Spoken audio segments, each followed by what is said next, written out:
Hello दोस्तों, स्वागत है आप सभी का हमारे चैनल जनित स्किल्ड में। आज हम एलटी पैनल के बारे में काफ़ी कुछ नॉलेज लेंगे। सबसे पहले हम देखेंगे यहाँ पे हमारी, दिखाओ एक बार, ये जो ब्रेकर ये पैनल लगा हुआ है, इस पूरे पैनल को बोलते हैं एलटी पैनल। ये जो पूरा पैनल है इसको क्या बोलते हैं? LT panel. एलटी का पूरा नाम क्या है? लो टेंशन। जो हमारे ट्रांसफार्मर के बाद की जो सप्लाई आती है उसको बोलते हैं हम एलटी सप्लाई। ठीक है, उससे पहले जो ट्रांसफार्मर से पहले की जो सप्लाई है उसको बोलते हैं एचटी सप्लाई। एचटी होती है हाई टेंशन। ठीक है, तो हमारी ट्रांसफार्मर के बाद जो सप्लाई आ रही है, सबसे पहले हमारे यहाँ पे दो ट्रांसफार्मर लगे हैं। ट्रांसफार्मर नंबर 1, ये ट्रांसफार्मर लगा है 1250 केवीए का।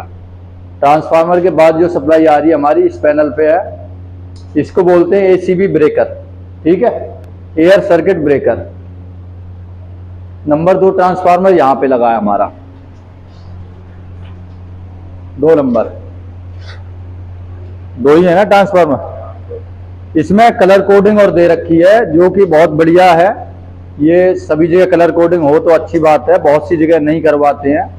ट्रांसफार्मर के लिए हमेशा ऑरेंज कलर का, ये जो ऑरेंज कलर है इसको हम यूज करते हैं। डीजी के लिए ब्लू कलर, ये डीजी का इनकमर, ताकि दूर से दिख जाए भाई ये डीजी का इनकमर है, ये ट्रांसफार्मर का। और बस कपलर के लिए येलो इनकमर। आ जाओ, एक यहीं आ जाओ। कौन है एमएसटी, कौन है इसमें से? आप आओ, आप। अच्छा, ये नहीं है, क्या बोलते हैं इसको? टीएनसी। टीएनसी का मतलब क्या पूरा? क्लोज का मतलब क्या है? हाँ, क्लोज करेंगे तो ब्रेकर हमारा ऑन हो जाएगा। अधिकतर लोग क्या समझते हैं क्लोज का बंद। हाँ, बंद नहीं है, ये सबको पता ही होगा। वोल्टेज मीटर है हमारा, दिखाना इधर। वोल्टेज मीटर ही है ना, ये अभी वोल्टेज जो दिखा रहा है ये सही नहीं काम कर रहा है। मीटर ये खराब है तो इसको चेंज कराने की जरूरत है। दूसरा, ये हमारे इंडिकेटर हो गए, तीनों फेज की सप्लाई प्रॉपर आ रही है कि नहीं आ रही। R Y B. ऑन है अगर ब्रेकर तो ये दिखाएगा, ऑफ है तो ये वाला ऑन हो जाएगा। ट्रिप पे अगर किसी फॉल्ट के कारण ट्रिप हो जाता है, ओवरलोड पे या शॉर्ट सर्किट से या अर्थ फॉल्ट से, तो ये हमारा ट्रिप वाला तब इंडिकेट करेगा। ये हमारी हो गई डीसी सप्लाई। ठीक है, कंट्रोलिंग के लिए कई जगह जो डीसी सप्लाई यूज होती है तो उसके लिए ये है ट्रिप सर्किट हेल्दी। ये हो गया हमारा स्प्रिंग चार्ज का। हमारी स्प्रिंग हमेशा चार्जिंग में, ये क्या, चार्ज होनी चाहिए। ठीक है, ये चार्ज है इसलिए भी चार्जिंग का जला हुआ है। ये हमारा एम्पियर मीटर है, दिखा दो एक बार इधर से। एम्पियर हमारे तीनों फेस पे किस किस तरह, यहाँ बीच में करेंगे। ये भी तुम्हारा सही से काम नहीं कर रहा, यहाँ ऑफ है। अच्छा, ये ऑफ दिखा रहा है यहाँ पे, तो इसकी सेटिंग गलत हो रही है ना, तो वाई पे है। ये दोबारा से क्या करना है, इसको यहाँ से खोल के, नहीं लग पाएगा इसमें, जो इसका जो खांचा है ना, हाँ, वो इसी के आधार है। ये पॉइंट गलत बनाया है। हाँ, ठीक है, तो इसमें पॉइंट थोड़ा सा गलत कर रखा है। तो ये हमारे यहाँ पे ऑफ है। यहाँ पे हमारा ये बी फेस के अभी कितना एम्पियर चल रहा है, यहाँ पे 330 एम्पियर है। ये 351 है और इसमें 343 है। ये हमारा इलेक्ट्रॉनिक बफर क्या काम करता है, किसी को पता है? ये अगर हमारे वोल्टेज ओवर होंगे तब ये बचेगा।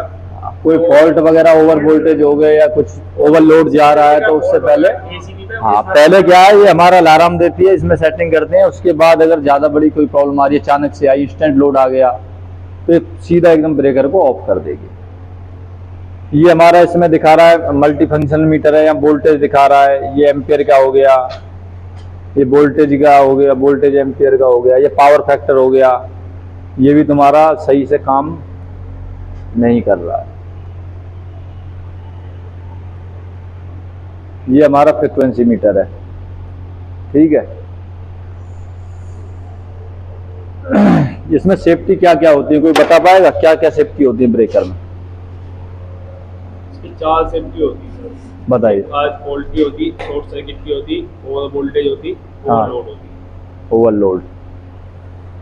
अर्थ फॉल्ट कैसे काम करती है? मान के चलिए हमारा 1000 एम्पियर का ब्रेकर है, तो अर्थ फॉल्ट की जो सेटिंग करते हैं हम कितने एम्पियर पे या किस तरह से की जाती है? आज फॉल्ट की सेटिंग टाइमिंग पे उसको होती है। हाँ, उसकी रिले टाइमिंग पे सेट होती है, मतलब होगी टाइमिंग तो होगी इसलिए कितने सेकंड में ट्रिप होना सेकंड है, में ट्रिप होगा। लेकिन ये कितने अर्थ पे कितने अर्थ एम्पियर जिस पे जाएगा करंट तब ये ट्रिप होगी? 70 के आसपास। जैसे 1000 एम्पियर का ये क्या है, ब्रेकर है, इसकी हमने सेटिंग कर दी 0.4 पे। उसका मतलब है जब इस पे 4000 एम्पियर यानी कि ब्रेकर की कैपेसिटी का 4 गुना लोड चला जाएगा तो ब्रेकर को ट्रिप कर देगी। क्योंकि जब हमारा अर्थ लीकेज होता है, हमारा फेस कहीं जमीन पे टच हो गया तो उसमें क्या करंट एकदम से बढ़ जाएगा, ठीक है। तो वो कैपेसिटी जब 4 गुना होगी ब्रेकर की कैपेसिटी के हिसाब से, तब ये ब्रेकर को ऑफ करेगी। ओवरलोड का क्या रहता है? ओवरलोड की तो वो है, उसका जो मतलब रेटिंग होगी ब्रेकर की उसका 80% होगा ओवरलोड का। तो 80%, 70%, 90, 90 से ऊपर नहीं करना चाहिए। उससे ऊपर जैसे ही जाएगा तो ब्रेकर को ऑफ कर देगा। अंडर वोल्टेज और इसकी क्या है? Under voltage, over voltage high होंगे, मान लिया हमने 360 पे सेटिंग कर रखी है अंडर वोल्टेज की, हाँ, ओवर वोल्टेज वाली की, तो उससे 360 के ज्यादा ही 360 पे जाती है, ट्रिप कर देगा उसको। इसकी जो रिले होगी वो ट्रिप कर देगी। 360 पे होती है, यहाँ पे 360 पे है जो हमने ऑब्जर्व करा, एक दिन हुआ है यहाँ पे, ये कंडीशन भी हुई है। हाँ। यहाँ तो पे उसकी 360 क्या है, सेटिंग सही करवाओ बुला के हमेशा 380 से। भाई 360 अगर वोल्टेज आएंगे तो आगे कितने जाएंगे? नहीं, क्या 460 360 नहीं सर, 460 वो हाई वोल्टेज हो गया ना, ओवर वोल्टेज। अंडर की बात कर रहा हूँ, कम से कम कितने? 370 है, 370 पे होता है, 370 380 होना चाहिए ऐसे अंडर वोल्टेज 380 और ओवर वोल्टेज 450, ठीक है। क्योंकि 370 भी या कम रहेंगे तो एसी है वो कहाँ फिर चल पाएंगे, कूलिंग थोड़ी करेंगे कम। 370 पे सिंगल फेस में 205 210 वोल्टेज निकाला है यहाँ का जो रास्ता में, 205 210 तक 370 पे निकाला है। ये किस लिए लगे हुए हैं दोनों बटन, पता है किसी को?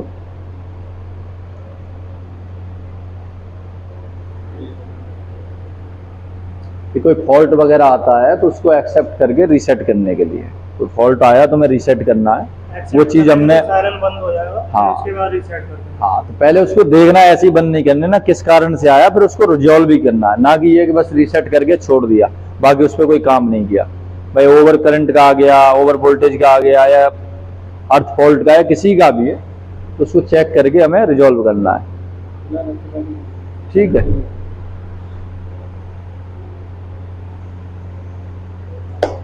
अब हम देखेंगे जब भी हम ट्रांसफार्मर और डीजी का सप्लाई जब ऑन करते हैं तो कैसे कैसे इसको ऑन या ऑफ किया जाता है, ठीक है।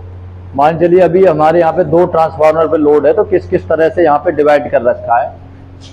ये हमारा ट्रांसफार्मर 1 है, इसको हमने ऑन कर दिया तो इधर का जो भी पार्ट है उसमें पूरे में सप्लाई लास्ट तक जाएगी। ये हमारी एमसीसी भी लगी हुई है, कोई स्पेयर में है, कोई टावर्स के लिए, ये क्लब हाउस के लिए है, ये हमारी टावर राइजिंग मैन के लिए है, ये बेसमेंट के लिए, ये सारी जो लगी है ये क्या है, एमसीसी भी है।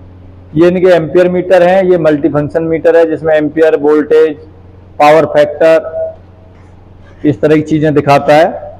ये हमारे इंडिकेटर तीनों फेस के लिए हैं, ये ट्रिप का है, ठीक है। अब हमारा ट्रांसफार्मर ऑन करने के बाद इधर सप्लाई पूरे में ऑन हो गई। उसके बाद ये बस कपलर क्या है, हमारा ऑफ है, तो जब तक हम इसको ऑन नहीं करेंगे तो आगे सप्लाई हमारी नहीं जाएगी। जो बस कपलर काम क्या है, हाँ, सप्लाई को आगे जोड़ना, और अगर ब्रेक करना है हमें तो यहां से आगे नहीं जाएगी, इसको ऑफ कर देंगे तो ब्रेक हो जाएगी। तो ये अभी हमारी सप्लाई यहां से बंद है। तो इसके बाद हमारा ये ट्रांसफार्मर नंबर 2 ऑन है, इसको हम ऑन करेंगे तो ये हमारी आगे तक सप्लाई बस कपलर से पीछे पीछे नहीं जाएगी। अब इससे ट्रांसफार्मर 2 से हमने लोड इधर डिवाइड कर दिया, ये हमारी यहां तक आ गई सप्लाई। फिर हमें आगे ले जानी है सप्लाई को, इसी सप्लाई को 2 नंबर ट्रांसफार्मर की को, तो इसे हम ऑन करेंगे, ठीक है। ये ऑन करने के बाद हमारी सप्लाई आगे होगी, ठीक है। इस तरह से ही सेम प्रोसेस होता है डीजी में। जब हमारी सप्लाई चली गई, जब हमारी सप्लाई पीछे से कट होगी तो हमारा ब्रेकर अपने आप ऑफ हो जाता है। कोई बताएगा अपने आप ब्रेकर क्यों ऑफ हो जाता है? ऑटो में हो भी जाते होगा। आप बताओ क्यों ब्रेकर अपने आप ऑफ हो जाए? हाँ तो मुझे बता। जैसे ही हमारी अभी सप्लाई पीछे से फेल हो गई तो ये ब्रेकर अपने आप ऑफ कैसे हो जाता है? अपना आप तो कंट्रोल, एक तो कंट्रोलिंग है उसमें, हाँ। दूसरा अंडर वोल्टेज के साथ कंट्रोलिंग होती है। अंडर वोल्टेज को जब तक सप्लाई मिलेगी वो हाँ। ब्रेकर ऑन रहेगा। हाँ। सप्लाई कट होते ही ब्रेकर को ऑफ कर देगी। ऑफ होने के बाद जब सप्लाई आएगी इन होगी, उसके बाद फिर या तो अगर ऑटो में है तो ऑटो में चार्ज हो जाएगा ब्रेकर, मैनुअल है तो फिर मैनुअल में ऑन करना। होता क्या है, जो हमारी अंडर वोल्टेज रिले है उसका काम है जब हमारी 380 वोल्टेज से कम आएगी तो ब्रेकर को ऑफ कर देगी। कम का मतलब है नहीं या उससे कम हो जाए। जब सप्लाई पीछे से उसको 1 वोल्ट भी नहीं मिल रही, 0 वोल्ट हो गए तो ब्रेकर को ऑफ कर देगी। इसलिए ब्रेकर तो ऑफ हो गया, उसके बाद भी हमें मैनुअली भी चेक करना है। क्यों चेक करना है? हो सकता है हमारी अंडर वोल्टेज सप्लाई खराब हो जाए या मैकेनिज्म में कोई प्रॉब्लम हो जाए, इसलिए हमें ब्रेकर को मैनुअली भी ऑफ करके चेक करना, ताकि हमारा कोई किसी प्रकार का इंसिडेंट ना हो। इंसिडेंट कब हो सकता है? मान के चलो हमारा ब्रेकर हमारा ट्रांसफार्मर का ऑफ नहीं हुआ, ट्रांसफार्मर का मान के चलिए हमारा ब्रेकर ऑफ नहीं हुआ और हमने डीजी ऑन कर दिया, तो बैक सप्लाई जो उसकी ट्रांसफार्मर में चली जाएगी, तो उससे हमारा काफी लाइट आ गई वो, हाँ काफी नुकसान हो सकता है। अभी तो प्रॉपर देखना है यहाँ पे ऑफ आया नहीं आया। हाँ ऑफ देखना, मैनुअली भी हाथ से एक बार दबा के, और यहाँ ये पूरा आ जाता है। ये इंडिकेटर अभी जैसे ऑन का दिखा रहा है ना, यहाँ पे ये ऑन का है, ये स्प्रिंग चार्जिंग का है, ठीक है। इससे हमें देखना है एक बार हाथ से इसको दबा के कि ऑफ है या ऑन है, ठीक है। और हमारा ब्रेकर का रैक इन रैक आउट आता है, सभी को आता है कैसे रैक इन करते हैं, कैसे रैक आउट करते हैं। इधर और दिखाते हैं हमें क्या क्या लगा हुआ है इधर। नहीं आता तो ठीक है, हाँ एक बार दिखा देंगे।